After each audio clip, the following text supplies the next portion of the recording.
Hey, what's up? How you doing, man? I'm good. How are you? Good. Nice to meet you. Same. Nice to meet you. Also, Yes, sir. thanks for taking the time to come on.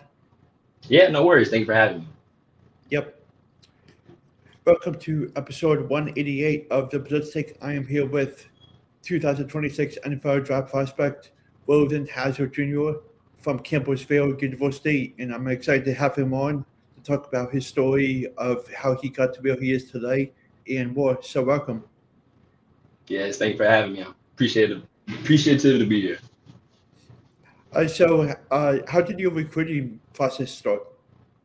Well, coming out of high school, I wasn't heavily recruited, and so I went the JUCO route, and so I went 2 years at Mount San Jacinto in about the Inland Empire of California, and so I went 2 years, got my associate's degree, and then I transferred to a school in Dubuque called Clark, so Clark University, and then I had a stint there for about 2 semesters. Had a really good season where I got two-time All-American in two positions, and so I felt like I just kind of wanted to challenge myself more and then raise the stakes, and so I wanted to challenge myself in terms of competition, and so I went to Campbellsville University, and I had a great season there as well. So I'm excited for the future. Uh, how how did your football experience go back in high school? It went well. It went well. I played two sides. I played both sides on the field, and so I experienced defense and offense, playing DB, safety, special teams, and then I played receiver and slot. And so being able to run both sides, being able to maneuver around the field, and kind of just stay fresh all the time was fun. How long have you been playing football? I feel like I've been playing football since about Pee Wee, since I was about 10, and so I would say 24 now, so about 14 years. What was it like growing up in your hometown and getting to where you are today? I enjoyed it. I enjoyed it. Compared to most people, it wouldn't necessarily be the ideal situation. I kind of came from a not that great situation where it was a little ghetto, but I didn't allow it to stop me. And so I kind of was always the outcast in the neighborhood. But honestly, I kind of just stuck to my own and kind of grew. And I had friends who were always with me and everything. And so I kind of stayed out of trouble dealing with all the things that I could have been doing. I chose the right path and chose football and sports. And so I chose to have a good education, keep my head straight, not deal with anything that I shouldn't be dealing. And then I got here. So I'm happy for that. What i- you, what is your biggest weakness and strength? I would say my biggest weakness is the inability to say no. And I say that because I'm always willing to learn. I feel like I'm a sponge. And so I'm always trying to soak up good information, good knowledge that I could build upon myself the next day. So I'm always looking to build. And so my strengths, I'm always willing to adapt, to learn. I'm always open. I feel like I'm an open book and I'm always looking for more knowledge. And I look up to my elders and I respect them. And so anything that they have to give me, I'm going to put that within myself and build myself into a better person. Uh, what are your thoughts on how this past season went? It went really well. It went really well. I feel like we could have had a better year in terms of we could have won it all, the whole national championship, but we fell short in the first round of the playoffs. But we went 8-2. I feel like as a brotherhood, as a whole team, we got really close. And so that bond kind of carried us through a lot of not so ideal situations, but that's what built us into the season that we had. And so we had a lot of mature guys who took leadership roles into their own hands and kind of did things our way. And so we all believed. And so we had a great season. Just felt like we could have did a little bit more, but the screws kind of came unlocked. But it's okay, it happens.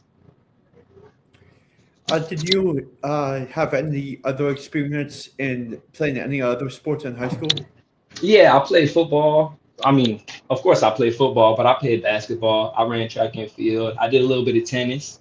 I paintball. I don't know if that's considered a sport, but yeah, I like to do that. And I feel like all those sports that I did kind of help translate into my game today because you're always making different cuts within different sports and stuff. And so me being comfortable on the basketball court or on the baseball pitch or anything like that kind of translated to me being able to maneuver within football compared to a lot of contemporaries with me. Mhm.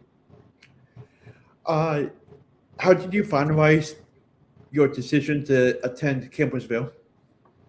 Um, I was contacted by the former head coach, Coach Russell, and Coach Beatty, and so Coach Beatty and I gained or created a really great relationship, and so we got really close and everything, and so he knew that he believed in me and he trusted in my ability. And so he believed in what I could do. And so he tried to bring me here as soon as possible and everything, and Coach Russ as well. And so as soon as I got here, I felt the love immediately. I felt like the coaches, the people, and my teammates were here for me, and everybody kind of had a goal in mind. And so I kind of want to be around a lot of people who are like minded like me. And so I took a chance, a boy all the way from California going to Kentucky, the change of weather and everything, the environment, a little slower, but I felt like when I got here and I recognized it may not be my cup of tea, but I'm gonna be able to adapt and seek a new challenge and grow from this. That was when I knew Campbellsville was the one. What are some cool things to know about yourself outside of football? Man, I like to take pictures. I like to freelance photography, and so I'm into taking pictures, taking videos. Of course, I'm in the gym all the time, and so in the meantime, I take workout videos and everything. But other than that, I like to paint. I like to shoot guns. I like to throw axes. I like to go mini golfing, of course, go to the beach. But I'm really into art. And so I like to create clothes online in terms of graphic design. And so I create clothes and everything and model for a couple friends of mine back home. And so that's what I like to do. Who in your family do you look up to and why? Man, I could look up to a lot of people, honestly, but my first two that come to mind, of course, my mom and my papa. Um, through ups and downs, they've always showed me consistency, the love, and the ability to be resilient through situations, whether that had to do with outside occurrences or occurrences that dealt within the family. I felt like looking at them created the man who I am today, you know? And so I'm very appreciative of them. And so all the experiences, the ups and downs, the funny times and the down times, I felt like all those times created me into the person I want to be, into the person I'm trying to strive for. And so they're the ones for sure. Mhm. Uh, what is a typical day like for you during the off season? Typical day, like for me, where I like to wake up, get some breakfast in. And so I get some breakfast in, but once I get straight out of bed, I get my food going. I'll make up a couple eggs, a little bit of ham, and then some asparagus, eat that, and down some yogurt. And then what I'll do, I have a whiteboard. I have a whiteboard in my room, and so I have set goals for myself and everything. So the set goals for at least this week is 300 crunches a day. I got try something new. I got just multiple things to help me challenge myself and kind of take me out of my comfort zone to allow me to grow and become more knowledgeable in things I've always been interested but never really took initiative to try to step into. And so I look at those challenges. I do those challenges every day. And then once I do that, I get myself cleaned up and then I go to class. Once I go to class, learn everything that I need to learn, photojournalism, all types of things like that. Get done with class, go eat, then train. And then I train, but I have two training splits within my day. At least I'll have my first split be more leg oriented and more explosive and cut based. So I'll be on the field a lot more and I'll be working with a lot of sleds and stuff and be doing a lot of squat work and stuff. Compared to my second split within the day to where it would be more upper body, of course, trying to be strong up here and strong below, but I feel like having a good base and foundation within the legs is always important for a football player. So I try to keep those safe. And then once I do those two splits, boom, get back, do my homework, make sure I'm taking a moment to breathe and allow myself to enjoy the moment. Because sometimes I feel like you get yourself stuck into being into a routine and everything, and you kind of be in the zone and kind of take yourself away from happiness. And so I kind of step back, allow myself to relax and everything, and then I take a shower, stretch before I go to bed, and then repeat.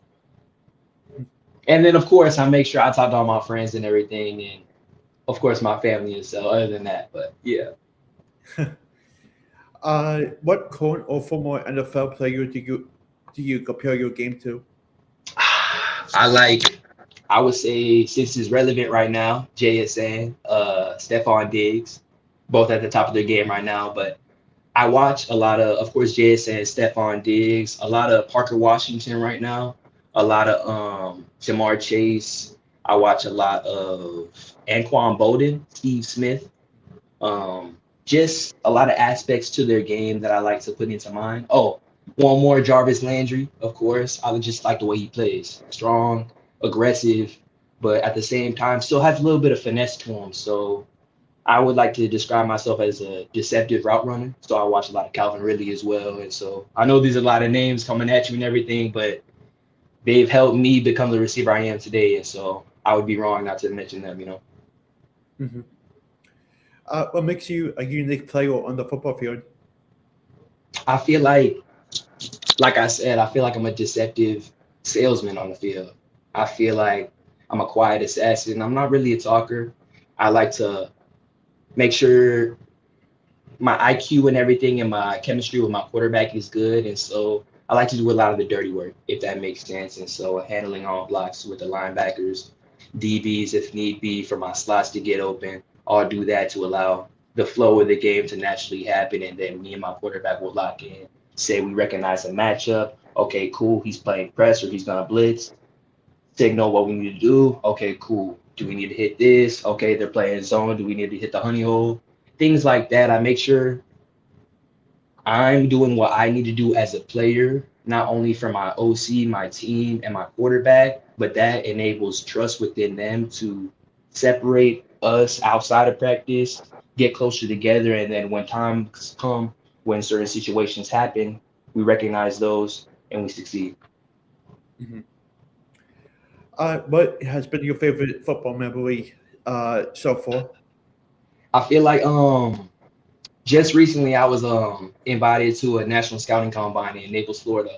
And so three teammates from Campbellsville University, Dave Montgomery, Antonio Bass, and Roland has a junior, and myself, were able to go there and perform really well. But not only that, we kind of made it known that we wanted to let people know that CU is a place and CU is on the map. And so I felt like we did that. And me and Trey are known for scoring, but Dane Montgomery, who's the right tackle, actually got into the end zone that night. And so, which was funny on the 2 point conversion. And so we're on the opposite team, right? And so we see him do that. It didn't matter where we were at, wherever, anything. We ran across the field and showed love to him because we were just proud of him in the moment as a person and from Campbellsville, just like us. You know what I'm saying? And of course, we didn't care about no teams or anything, but I felt like that was really cool, really important, and a great memory for myself because I felt like three guys coming from a small school into a place that we never really thought we'd be at, we're succeeding. So it's like, it's just a happy moment. Uh, how many hours a day do you take the time to watch film? At least 3 hours out of my day, but I split it. So because sometimes you don't want to do 3 hours straight because sometimes you'll kind of look around and everything and not have full attention to it. So I like to do it in three splits, an hour, an hour, an hour, split it within the day. So I'm attentive and then I'll split it into three separate sections. So like matchups, the scheme, and tendencies and specific plays that they like to run. I do that and then boom, it's been pretty well for me. Hmm. What do you like to do in your free time? On my free time, right now, I'm actually writing a script. Like I'm not really a writer either, but I'm also in a directing class, and so another challenge for myself, I'm writing a script and everything. So I guess I've always been a movie guy. I've always been into acting and the photography and that type of realm, and so kind of going into the writing aspect of it, I feel like it's a cool challenge for me. And so yeah, I'm writing a script right now, and then I like to paint, and so I got a canvas in my room that I just grab the paintbrush and just scribble from time to time, and whatever happens on the paint happens. What is your plan for the upcoming future for you? Um, just stay consistent for sure. Get my degree, and then set multiple avenues for myself in terms of work, trying to stabilize myself because I know football isn't forever, but I've been working hard and I believe in myself and try to reach the highest of the high. And so, but at the same time, I gotta make sure that I have everything in check. And so I'm checking all the boxes, making sure I set a blueprint for myself, a plan A, B, C, D, and even E. So I'm doing that. Other than that, I'm having a fun time training, and so I'm just getting ready for this job. Mm-hmm. I thank you so much for taking some time out of your busy day to come on, and it was great to hear your journey. And I wish you nothing but the best of luck, and we'll definitely stay in touch. Yes, sir. Appreciate you, Alex. See you Thank you. later. Thank you, See man. ya. See Later. ya.